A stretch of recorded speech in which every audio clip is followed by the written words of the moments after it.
Jeudi 27 mars 2025, l'amour est l'accomplissement de la loi. Nous vous accueillons de nouveau sur votre chaîne L'Aventure dans la Parole. C'est avec plaisir que nous nous retrouvons avec vous.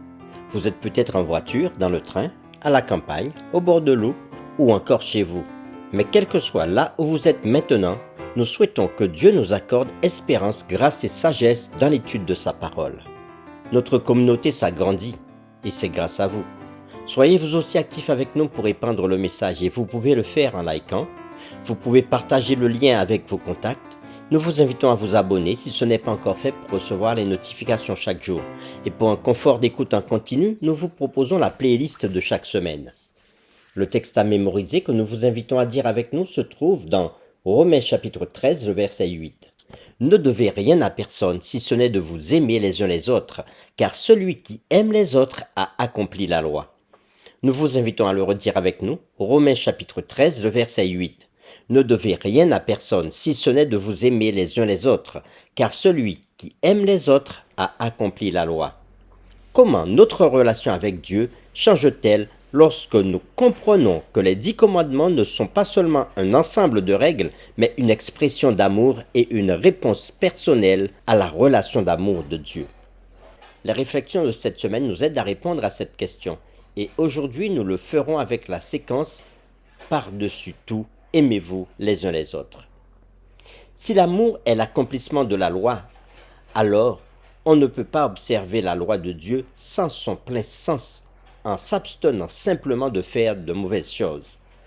La loi de l'amour elle-même, exprimée dans la plénitude des Écritures, nous commande non seulement de nous abstenir de faire le mal, mais elle nous incite aussi à faire des actions qui révèlent l'amour de Dieu aux autres, non seulement aux autres membres d'Église, mais aussi au monde en général qui a désespérément besoin d'un vrai témoignage chrétien. Nous vous invitons à lire Jacques chapitre 2 versets 1 à 9 et nous répondrons à la question suivante. Quel message crucial avons-nous ici? Nous lisons Jacques chapitre 2 versets 1 à 9. Mes frères, que votre foi en notre glorieux Seigneur Jésus-Christ soit exempte de toute acception de personne. Supposez en effet qu'il entre dans votre assemblée un homme avec un anneau d'or et un habit magnifique, et qu'il y entre aussi un pauvre misérablement vêtu. Si, tournant vos regards vers celui qui porte l'habit magnifique, vous lui dites « Toi, assieds-toi ici à cette place d'honneur », et si vous dites au pauvre « Toi, tiens-toi là, debout », ou bien « Assieds-toi au-dessous de mon marchepied ». Ne faites-vous pas en vous-même une distinction et ne jugez-vous pas sous l'inspiration de pensées mauvaises? Écoutez mes frères bien-aimés, Dieu n'a-t-il pas choisi les pauvres aux yeux du monde pour qu'ils soient riches en la foi et héritiers du royaume qu'il a promis à ceux qu'il aime? Et vous, vous avilissez le pauvre. Ne sont-ce pas les riches qui vous oppriment et qui vous traînent devant les tribunaux? Ne sont-ce pas eux qui outragent le beau nom que vous portez? Si vous accomplissez la loi royale selon l'Écriture, tu aimeras ton prochain comme toi-même. Vous faites bien.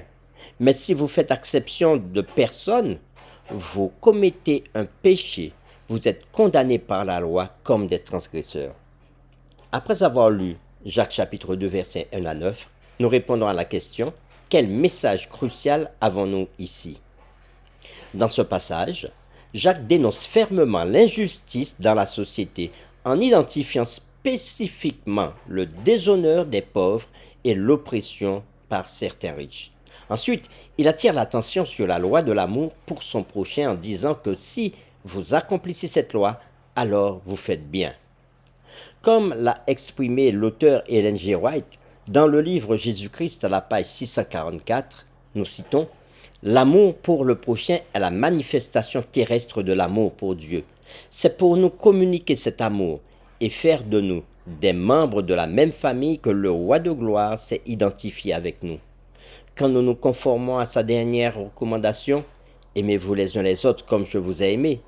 Quand nous aimons le monde comme il l'a aimé, alors sa mission est remplie en ce qui nous concerne. Nous sommes qualifiés pour le ciel, ayant déjà le ciel dans nos cœurs. » Fin de citation. Quand nous aimons le monde comme Christ l'a aimé, alors nous sommes qualifiés pour le ciel, Quelle expression puissante de ce que signifie le fait d'être disciple de Jésus. Jésus donne ce commandement à ses disciples. Aimez-vous les uns les autres, comme je vous ai aimé. Et il le dit dans Jean chapitre 13, verset 34. Il proclame aussi, dans Jean chapitre 13, verset 35, à ceux-ci tous connaîtront que vous êtes mes disciples si vous avez de l'amour les uns pour les autres. L'amour est si central dans la foi chrétienne parce que Dieu est amour. Et ceux qui affirment aimer Dieu doivent s'aimer les uns les autres. Avant tout, ayez les uns pour les autres une ardente charité, car la charité couvre une multitude de péchés. Fin de citation. Pour terminer, réfléchissons à cette question. Méditez davantage sur l'idée d'aimer le monde comme Christ l'a aimé. Comment cela peut-il nous aider à mieux comprendre le concept de la perfection chrétienne et comment nous sommes qualifiés pour la vie éternelle? Nous vous invitons à prier avec nous. Notre Dieu, notre Père, toi qui es Père du monde entier, car tous les hommes sont tes enfants.